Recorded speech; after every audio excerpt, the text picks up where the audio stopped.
Welcome back. Programme में आपको फिर से खुशामदीद कहती हूँ। नाज़रीन, हमारे मुल्क में हर रोज़ बहुत से हादसात होते हैं, चाहे वो कार हादसात हों या किसी किस्म के हादसात हों जिसमें जान जाने का अंदेशा हो।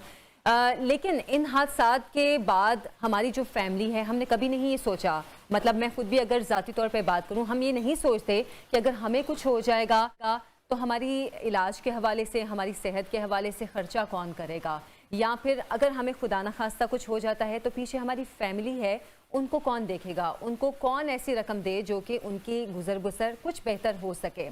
इसी सिलसिले में लाइफ इंश्योरेंस कंपनीज़ होती हैं जो कि आपकी इंश्योरेंस करती हैं आपकी सेहत के हवाले से। कोई हादसा पेश आ जाता है तो इस हवाले से, आपके घर के हवाले से भी, अगर आप घर लेना चाहते हैं तो इस सिलसिले में, या अगर आप घर लेते हैं, जैसे हम गाड़ी लेते हैं और हम उसकी इंश्योरेंस कराते हैं, गाड़ी को अगर कोई हादसा पेश आ जाता है तो एक लिमिट होती है ना कि इस लिमिट में अगर गाड़ी को हादसा पेश आएगा तो इंश्योरेंस कंपनी उसको पे करेगी। मैं इस किस्म की बात करना चाह रही हूँ कि वो इंश्योरेंस हम नहीं करवाते हैं। और अगर हम अपने हमसाया मुल्कों में देखें तो वहाँ पर इंश्योरेंस का रुझान बहुत ज़्यादा है। अगर आप कभी अपने पड़ोसी मुल्क के एड्स देखें तो उनमें मोस्टली जो एड्स हैं वो इंश्योरेंस के हवाले से होते हैं, लाइफ इंश्योरेंस के हवाले से। तो इसी तरह की एक कंपनी है EFU लाइफ इंश्योरेंस, और इस हवाले से हम बात करेंगे। हमारे साथ मौजूद हैं सर। कैसे हैं आप? अस्सलाम वालेकुम। वालेकुम सलाम। कैसी हैं आप आयशा? मैं ठीक हूँ सर। आपसे जानना चाहेंगे लाइफ इंश्योरेंस के हवाले से कि इसका मरकजी ख्याल क्या है और ये किस तरह लोगों को फैसिलिटेट करता है। सबसे पहले तो आयशा, मैं आपका शुक्रगुजार हूँ कि आपके लियो टीवी चैनल के वसत से मैं अपने नाजरीन के साथ मुखातिब हूँ। और आपका सबसे पहला ये सवाल ये है कि EFU की मार्केट पेनिट्रेशन क्या है हमारे हमसाय मुल्क के हवाले से ना। असल में हमारे हमसाय मुल्क जितने भी हैं, क्योंकि हमेशा के अंदर एग्जिस्ट कर रहे हैं, तो ज़ाहिर है इंडिया, बांग्लादेश, इन मुल्कों के अंदर मार्केट की जो पेनिट्रेशन है, लोगों के अंदर अवेयरनेस की जो चल रही है मुहिम, वो ज़्यादा चल रही है, अच्छा काम हो रहा है। लेकिन इसके साथ साथ हम अपने मुल्क के अंदर भी अवेयरनेस इंश्योरेंस के हवाले से उसके ऊपर बड़ी रैपिडली काम कर रहे हैं। अगर आज से 5 या 10 साल पीछे चले जाएं तो ये अवेयरनेस बहुत कम थी, यानी 1% से भी कम थी। तो अभी हेल्थ इंश्योरेंस और सारी इंडस्ट्री जो है वो बड़ी रैपिडली इसके ऊपर काम कर रही है। और मैं समझता हूँ कि हमारे जो नंबर्स हैं अवेयरनेस के हवाले से, इंडस्ट्री के वर्कआउट करने की वजह से काफ़ी बड़े हैं।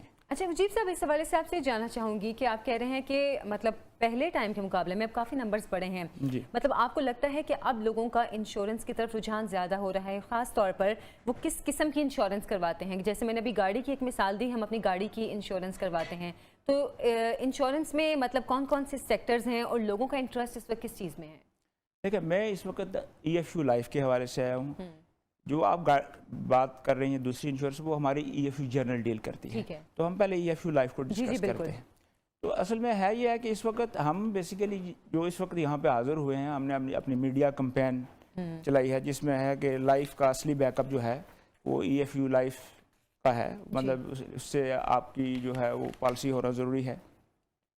आपने ये देखा है इस वक्त हम पाकिस्तान के तकरीबन 130 सिटीज़ के अंदर मौजूद हैं और 350 ब्रांचेस हमारी इस वक्त पाकिस्तान के अंदर काम कर रही हैं, जो कि मार्केट पेनिट्रेशन कर रही हैं। और हमारा इस ऐड का मकसद ये है कि हम पाकिस्तान के हर घराने को इंश्योरेंस प्रोटेक्शन प्रोवाइड करें। अच्छा। इंश्योरेंस का कवर प्रोवाइड करें ताकि हर बंदा इसको अवेल कर सके। और इसमें हमने अपना बड़ा ज़बरदस्त किया है कि जो लाइफ का असली बैकअप जिसको हमने दिया है, उसमें हमने कहा कि अगर आप लोग अफोर्डेबिलिटी के हवाले से बात की है कि अगर आप 100 रुपीज़ भी पर डे बचा सकते हैं, बल्कि इवन लेस देन 100 भी बचा सकते हैं, तो लाइफ में आप 5 मिलियन का कवर ले सकते हैं। अच्छा। कि अल्लाह ना करे अगर कहीं मिस हैप भी हो जाता है तो आपको 5 मिलियन की कवर की जो प्रोटेक्शन है उसके साथ आपकी फैमिली को एक बहुत बड़ा रिलीफ मिलता है। अच्छा, अगर हम मतलब एक लाइन में आपसे जानना चाहें कि what is the big idea of your campaign, तो आप इसको कैसे एक्सप्लेन करेंगे? असल में बिग आइडिया यही है कि लाइफ का असल बैकअप EFU का जो है वो होना चाहिए। अभी इसमें आपने देखा होगा सबसे इम्पोर्टेंट जो इस वक्त है वो है कोविड-19 हमारे से होकर गुजरा है। यानी 2 साल कोविड के ऐसे आए हैं कि लोग इतने परेशान हो गए हैं कि या रब्बुल आलमीन ये क्या चीज़ नाज़िल हुई है। और आप हैरान होंगे कि सिर्फ EFU ने इस कोविड के 2 साल के अंदर 100 کروڑ کے کلیم پے کیے، 100 کروڑ کے کلیم پے کیے صرف جن لوگوں کی کورونا کی وجہ سے ڈیتھ ہوئی ہے. اچھا تو آپ اندازہ لگا سکتے ہیں تو باقی کمپنیز نے بھی کلیم پے کیے ہوں گے. تو صرف ای ایف یو نے اتنے کلیم پے کیے تو یہ کتنا بڑا مطلب یہ پینڈیمک کو بھی کور کرتا ہے. جی پینڈیمک کو کور کرتا ہے. پینڈیمک میں ہم نے بہت چیزیں ڈیفرنٹ کی ہیں، لوگوں کو ہم نے ریلیف دیا ہے. ظاہر ہے آپ کو پتا ہے کہ یہ اس طرح کا پرابلم آ گیا تھا کہ پتہ ہی نہیں چلتا تھا. ایک رات اگر بندہ آپ کے پاس آیا دوسرے دن پتہ ہی نہیں چلتا تھا کہ اس چہرے کے ساتھ کیا پرابلم ہوتا ہے. آپ کے بڑے کلوز لوگوں کی اس کے اندر کیجولیٹیز ہو گئی تھی. تو ہم نے اس میں اپنے لوگوں کو بڑا فیسیلیٹیٹ کیا، اپنے کلائنٹس کو خاص کر بڑا فیسیلیٹیٹ کیا ہے. کلائنٹ کو سب سے بڑی جو فیسیلیٹیٹ کیا ہے کہ ہماری جو پالیسی ہوتی ہے وہ 1 سال کے بعد اس کو دوبارہ آپ کو رینیو کرنا ہوتا ہے نا، اس کو دوبارہ اس کی پیمنٹ کرنی ہوتی ہے. تو اس کے لیے 30 ڈیز کا پیریڈ ہوتا ہے، گریس پیریڈ. تو ہم نے اپنے کلائنٹس کو، کیونکہ جب کووڈ آیا تو اس میں لوگوں کے فائنینشیل پرابلم پیدا ہو گئے، جابس ختم ہو گئیں، لوگ فائنینشیل اسٹریس کے اندر چلے گئے. لوگوں کو تو سمجھ ہی نہیں آ رہی تھی مینیج کیسے کریں. لاک ڈاؤن لگ گئے تو اس لاک ڈاؤن کی وجہ سے لوگوں کا جابس والوں کی جابس ختم ہو گئیں، آفیسز بند ہو گئے. تو ہم نے کہا کہ ان ایکسپیکٹڈ وہ چیزیں ہوئی تھی جنہوں نے لوگوں نے کبھی سوچا بھی نہیں تھا. یعنی یہ not in Pakistan, through the world پوری دنیا پریشان تھی کہ یہ کیا ہو رہا ہے بیسیکلی. تو ہم نے اپنے کلائنٹس کے لیے وہ جو 30 ڈیز کا گریس پیریڈ تھا اس کو بڑھا کے 75 ڈیز کے اوپر کر دیا کہ اگر اس عرصے کے دوران بھی وہ اللہ نہ کرے ان کے ساتھ کوئی مس ہیپ ہو جاتا ہے اور وہ پیمنٹ نہیں کر سکے تو ہم ان کو کلیم پے کریں گے. ان کی فیملی کو ریلیف. آپ نے تو لوگوں کو کلیم پے کیا، لیکن اس عرصے میں آپ نے کمپنی کو کیسے سسٹین کیا؟ مطلب بہت مشکل ہوتا ہے اس طرح کی صورتحال میں، پینڈیمک کے دنوں میں، ایک تو کسی کمپنی کو سسٹین کرنا اور ساتھ ساتھ اس کو لے کے چلنا، لوگوں تک اس چیز کو پہنچانا جو کہ ان کو آپ لوگ اب پے کرنا چاہ رہے تھے. کس طرح آپ لوگوں نے سسٹین؟ بڑا زبردست آپ نے سوال کیا ہے. اس میں واقعی ہمیں بہت پرابلم تھا جب ہمارے خود آفیسز نہیں کھل رہے تھے، لوگوں کے ساتھ ہمارا انٹریکشن ختم ہو گیا تھا. تو ہم نے یہ جو میڈیا کمپین ہے کہ لائف کا اصلی بیک اپ اس کا ہی بیسیکلی یہ تھیم ہے کہ ہم نے زوم میٹنگ لوگوں کے ساتھ ارینج کرنا شروع کر دی. ہم نے اسکائپ کے اوپر لوگوں کے ساتھ ان کانٹیکٹ ہونے کی شروع کر دی ایکٹیویٹی، اسٹریٹجی بنا لی. پھر ہم نے ویڈیو چیٹنگ کے ذریعے لوگوں کو ساتھ یہ میسج پہنچانا شروع کر دیا. یعنی پرو ایکٹیو ہم نے اسٹریٹجی اپلائی کی تاکہ لوگوں کے ساتھ ہم ان کانٹیکٹ رہیں اور لوگوں کے ساتھ بات چیت ہوتی رہے. کسٹمرز کو اپنے ساتھ ان ٹچ رکھا تاکہ وہ پریشان نہ ہوں کہ کہیں پرابلم ہوتا ہے تو ہم ان کو کیسے ہیلپ آؤٹ کر سکتے ہیں. تو ہم بالکل کلائنٹ کے ساتھ ان ٹچ رہے اس حوالے سے.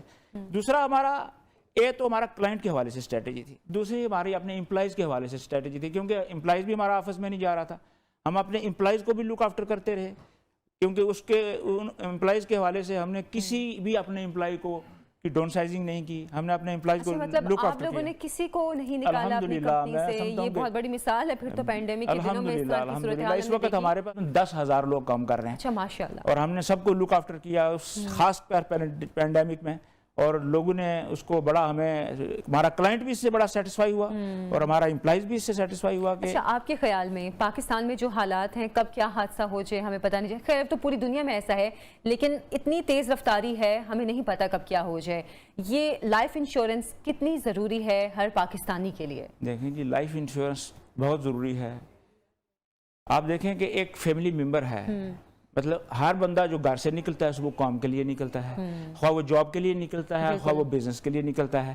تو ہر بندہ فائنینشیل رسپانسبلٹیز لے کے چل رہا ہے نا. بالکل. اب ہم فائنینشیل رسپانسبلٹی کیا ہے، کس کے لیے جاتے ہیں؟ کام کرتے ہیں اپنے بچوں کو، جو اپنے لوڈ ونز ہیں ان کے لیے، ان کو ہائر ایجوکیشن دینے کے لیے ہم کام کرتے ہیں. اپنے بچوں کے ڈیلی کے کچن کے ایکسپنس میٹ کرنے کے لیے کام کرتے ہیں.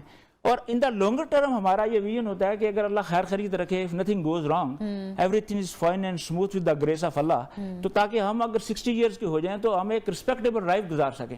تو ای ایف یو نے جو اصلی بیک اپ دیا ہے وہ یہ ہے کہ آپ کو بچوں کی ایجوکیشن کے لیے، ایک فائنینسنگ کے لیے ایک بہترین قسم کا پلان، ٹیلر میڈ پلان بنایا ہے. آپ جب ورکنگ لائف سے ریٹائر ہو جاتے ہیں تو آپ کو 60 ایئرز کے بعد ایک کوالٹی لائف انجوائے کرنے کے لیے پینشن کا ایک جو سسٹم بنا کے دیا ہے تاکہ آپ ایک بہترین لائف انجوائے کر سکیں.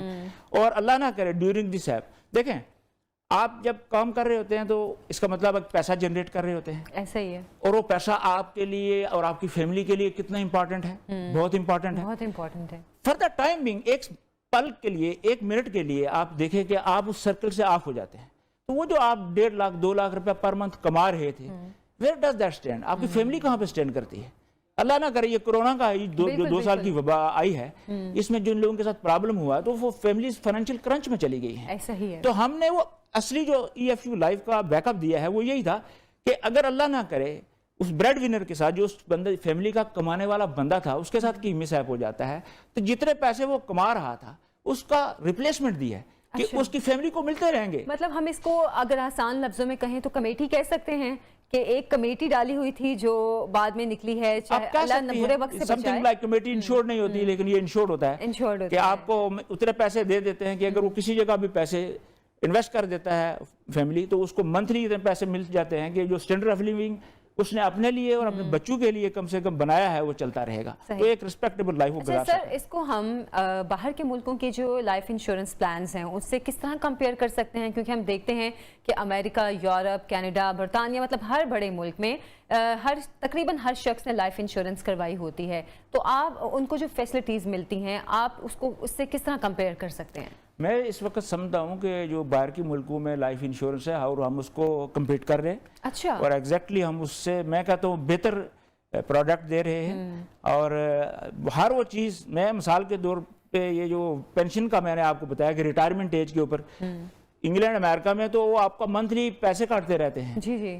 तो फिर उसके बाद जब आप 60-65 ईयर्स के ऊपर होते हैं तो फिर वो आपको पेंशन की सूरत में देते पेंशन की हैं। सूरत तो में। यहाँ पे पाकिस्तान में तो हमने एक ही सेटअप के अंदर ऐसा सेटअप बनाया है जहाँ पे आप अपने बच्चों को हायर एजुकेशन के लिए फाइनेंसिंग की फैसिलिटी EFU से ले सकते हैं। इमीडिएट आपके साथ कोई प्रॉब्लम हो जाए तो आपकी फैमिली को पर मंथ एक्सपेंस प्रोवाइड कर सकते हैं। और ये खासकर जो पेंशन का हमने बताया है, ये तो बिल्कुल वेस्टर्न स्टाइल का है कि जब आप 60 ईयर्स के हो जाते हैं तो बाय कंसिडरिंग योर इनकम तो हम आपको पर मंथ पेंशन दे सकते हैं। जब तक आप जिंदा हैं तो आपकी क्वालिटी लाइफ आप एंजॉय कर सकते हैं। मतलब ये है आप किसी के मोहताज नहीं होंगे। मैं देखे हर इंसान के अंदर फाइनेंशियल इंडिपेंडेंस का एक अंसर मौजूद होता है। ऐसा ही है, कोई भी नहीं चाहता कि मरना, कोई भी नहीं चाहता, हर बंदा जीना चाहता है। वो कहता है ना कि जन्नत तो हर बंदे को चाहिए लेकिन उसके लिए मरना नहीं है मरना कोई नहीं चाहता। तो हमने ये किया है कि ताकि जब अगर अल्लाह पाक ने आपकी एज 70 ईयर्स 80 ईयर्स लिखी है तो जो 60 साल के बाद जो आपकी एज गुजरे तो क्वालिटी लाइफ गुजरे, आपको अपने बच्चों से मांगने की जरूरत ना पड़े, एक इंडिपेंडेंस लाइफ आप अच्छा, एंजॉय इस कर सकते हैं। सिलसिले में क्या आपको सिर्फ यंग एज में, अर्ली एज में ही इंश्योरेंस करवानी जरूरी है या आप 60 ईयर्स तक पहुंच के वहां तक जाके भी इंश्योरेंस करवा सकते हैं? 60 ईयर्स के ऊपर भी आप लाइफ इंश्योरेंस ले सकते हैं, उसका प्रॉब्लम नहीं है। लेकिन एडवाइजेबल ये है कि आप इसको यंग एज में लें, 40s या 40 से पहले लें, ताकि आप उस लाइफ इंश्योरेंस को अपनी लाइफ में एंजॉय कर सकें। एंजॉय कर देखें, सकें। कुल्लु नफ्सिन जायकातुल मौत, मरना तो एक दिन बंदे ने है, ऐसे ही, लेकिन अब ये है कि वो लास्ट रिजॉर्ट है ना, at the end of the day ऐसा ही होना है। अगर उसके ऊपर भी कुछ मिलता है, आपकी फैमिली प्रोटेक्ट होती है तो दैट्स ग्रेट। लेकिन ड्यूरिंग दैट टेन्योर आपकी long term, medium term, long term जो ऑब्जेक्टिव्स हैं वो लाइफ इंश्योरेंस के सर मुख्तसरन आपसे जानना आपके बैकअप से पूरी हो चाहूंगी जाती कि हैं। आप लाइफ इंश्योरेंस को पाकिस्तान में इसका फ्यूचर क्या देख रहे हैं? लाइफ इंश्योरेंस का फ्यूचर बहुत ब्राइट है, क्योंकि अभी आपको पता है कि बहुत सारी मार्केट ऐसी है जो अनटैप पड़ी हुई है ही नहीं है, तो सारी कंपनीज इसके ऊपर काम कर रही हैं। लेकिन अच्छा। EFU इसके ऊपर एक्सटेंसिवली मैसिव मीडिया कैंपेन के साथ, प्रिंट मीडिया के साथ, डिजिटलाइजेशन के साथ और मतलब एक्सटेंसिवली एग्रेसिवली इसके ऊपर काम कर रही है, जिसका सबूत ये है। सबसे बड़ा मजे की आपको ये बात बताऊं कि इस वक्त जो EFU लाइफ है 40 लाख लोगों से ज्यादा लाइफ को हमने इंश्योर किया हुआ है। अच्छा, तो जबरदस्त। ये एक बहुत बड़ा फिगर है, मैं समझता हूँ बिल्कुल, पाकिस्तान का, बहुत कि बड़ा फिगर है EFU कि जहाँ लोगों को बिल्कुल इंटरेस्ट ही लीडिंग नहीं लाइफ इस चीज़ इंश्योरेंस में। कंपनी है। और इस वक्त जो है 350 जो है ऑलमोस्ट हम ब्रांचेज है पाकिस्तान के अंदर, और 130 सिटीज को हम कवर कर रहे हैं। अच्छा, तो हम कोशिश कर रहे हैं कि हर कोने में पाकिस्तान के, कराची से लेके खैबर तक और खैबर से लेके कश्मीर और गिलगित बल्तिस्तान तक हर जगह पे हमारा नुमाइंदा, हमारा ऑफिस की रिप्रेजेंटेशन मौजूद हो, ताकि हम लोगों को नीड्स को कैटर कर सकें। और सबसे जो खूबसूरत बात है आशा, वो ये है कि हम ऐसे नहीं भेजते प्लान, हमारे टेलर मेड प्लान है। हर बंदे की डिफरेंट ज़रूरत है, सही है, ऐसा ही है। जिस बंदे को जिस ज़रूरत के मुताबिक प्लान चाहिए हम उसको उसकी ज़रूरत के मुताबिक प्लान प्रोवाइड करते हैं। सही। ख्वाजा मुजीबुर रहमान साहब, बहुत शुक्रिया, आप हमारे प्रोग्राम में तशरीफ़ लाए हैं। और अभी एक ब्रेक लेंगे, ब्रेक से वापस आएंगे, किचन की जानिब जाएंगे, आप कहीं मत जाइएगा।